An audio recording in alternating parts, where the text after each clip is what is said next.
اعوذ باللہ من الشیطان الرجیم بسم اللہ الرحمن الرحیم إلا المستضعفين من الرجال والنساء والولدان لا يستطيعون حيلة ولا يهتدون سبيلا فأولئك عسى الله أن يعفو عنهم وكان الله عفوا غفورا ومن يهاجر في سبيل الله يجد في الأرض مراغما كثيرا وسعة ومن يخرج من بيته مهاجرا إلى الله ورسوله ثم يدركه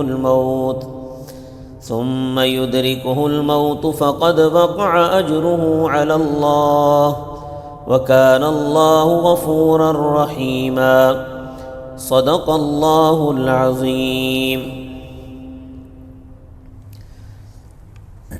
گزشتہ درس میں آخر میں دوزخ کا تذکرہ ہوا تھا، وساءت مصیرا، کہ بہت ہی برا ٹھکانہ ہے دوزخ۔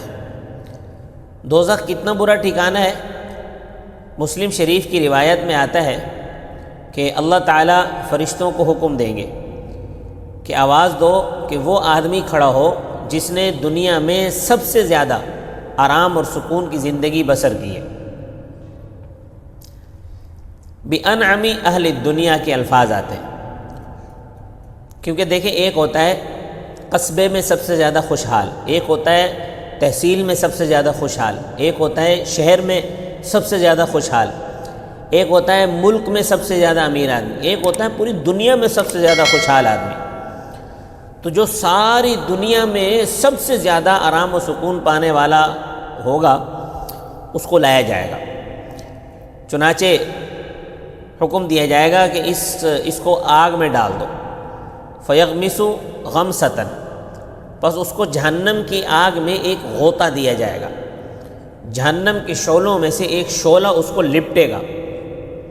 اس کے بعد رب تعالیٰ اس سے پوچھیں گے هل رأیت فی الدنیا من الخیر، کہ اے بندے کیا تو نے دنیا میں کوئی چین اور آرام دیکھا ہے؟ وہ کہے گا اے پروردگار میں نے کوئی سکون نہیں دیکھا۔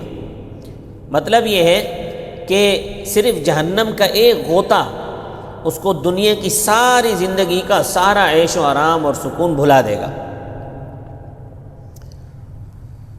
پھر اس شخص کو لایا جائے گا کہ جس نے بالغ ہونے کے بعد سے لے کر موت تک دنیا میں کوئی سکون بالکل نہیں دیکھا ہوگا، نہ کوئی راحت اس نے حاصل کی ہوگی۔ مطلب یہ ہے کہ وہ مومن آدمی ہوگا کہ اس کو نہ تو ضرورت کے مطابق لباس ملا، نہ اس کو ضرورت کے مطابق خواہش ملی، نہ اس کو رہائش ملی، نہ بیمار اکثر ہوا تو علاج کے لیے اس کے پاس پیسے نہیں تھے۔ تو رب تعالیٰ حکم دیں گے فرشتوں کو کہ اس کو نہر حیات کا ایک غوطہ لگایا جائے، اس کو نہر حیات کا ایک غوطہ دیا جائے گا، پھر اس کو واپس لایا جائے گا۔ اللہ تبارک و تعالیٰ اس سے فرمائیں گے میرے بندے بتا کیا دنیا میں تو نے کوئی دکھ دیکھا ہے؟ وہ کہے گا اے پروردگار میں نے دنیا میں کوئی دکھ نہیں دیکھا۔ یعنی جنت کی نہر کا ایک غوطہ سارے دنیا کے دکھ بھلا دے گا، اور جہنم کا ایک غوطہ پوری دنیا کا ساری زندگی کا آرام و سکون بھلا دے گا۔ تو جہنم اتنی بری چیز ہے۔ حدیث پاک میں آتا ہے کہ آپ صلی اللہ علیہ وسلم یہ دعا مانگا کرتے تھے اللہم انی اعوذ بک من عذاب القبر و اعوذ بک من عذاب جہنم، کہ یا اللہ میں تیری پناہ میں آتا ہوں عذاب قبر سے اور تیری پناہ میں آتا ہوں جہنم کے عذاب سے۔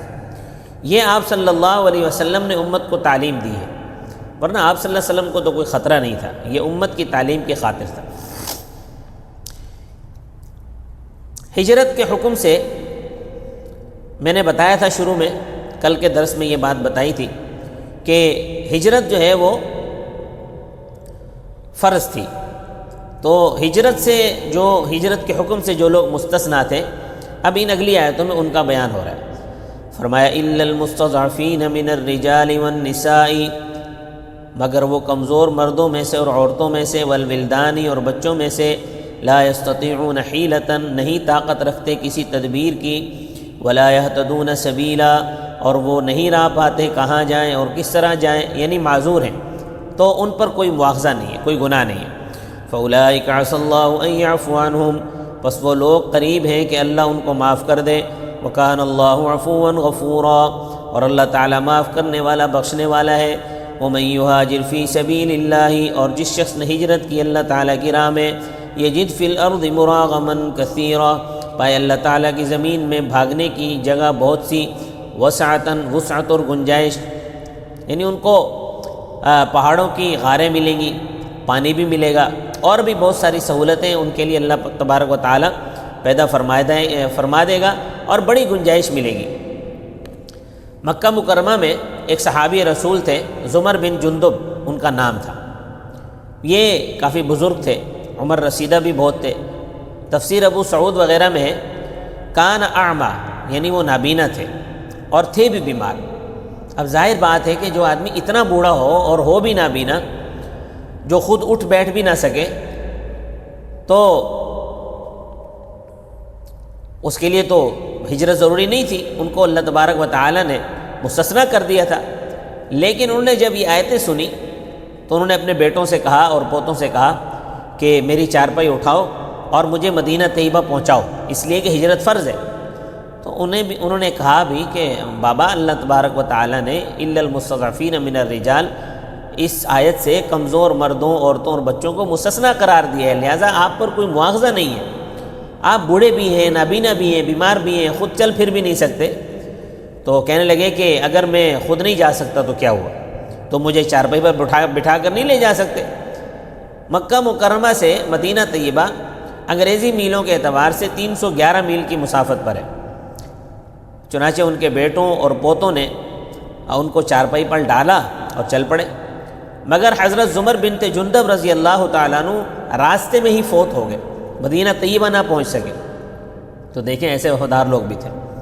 ان کے متعلق لوگوں نے کہا نہ گھر کے رہے نہ ہجرت کر سکے۔ اللہ تبارک و تعالیٰ نے فرمایا وَمَن يَخْرُجْ مِن بَيْتِهِ مُهَاجِرًا إِلَى اللَّهِ وَرَسُولِهِ، اور وہ شخص جو گھر سے نکلا ہجرت کرتے ہوئے اللہ تعالیٰ اور اس کے رسول صلی اللہ علیہ وسلم کی طرف، ثُمَّ يُدْرِكُ الْمَوْتُ، پھر پا لیا اس کو موت نے، فَقَدْ وَقَعَ أَجْرُهُ عَلَى اللَّهِ، بس تحقیق واقع ہو گیا اس کا اجر اللہ تعالیٰ پر، اس کا اجر اللہ تعالیٰ کے ذمے، کیونکہ موت و حیات پر تو انسان کا بس نہیں چلتا نا۔ لائی حیات آئے قضا لے چلی چلے، لائی حیات آئے قضا لے چلی چلے، نہ اپنی خوشی آئے نہ اپنی خوشی چلے۔ لہٰذا جو ہجرت کی نیت سے گھر سے نکلا وہ مہاجروں کی صف میں شامل ہو گیا، اب چاہے وہ 2-4 قدم ہی چلا ہو۔ حدیث پاک میں آتا ہے کہ جو شخص اللہ تعالیٰ کے راستے میں جہاد کے لیے نکلا اور محاذ پر پہنچنے سے پہلے ہی فوت ہو گیا تو اللہ تعالیٰ اس کو شہیدوں کی صف میں شامل فرمائے گا، کیونکہ جہاد کی نیت سے نکلا ہے تو باقاعدہ یہ آدمی شہید ہے۔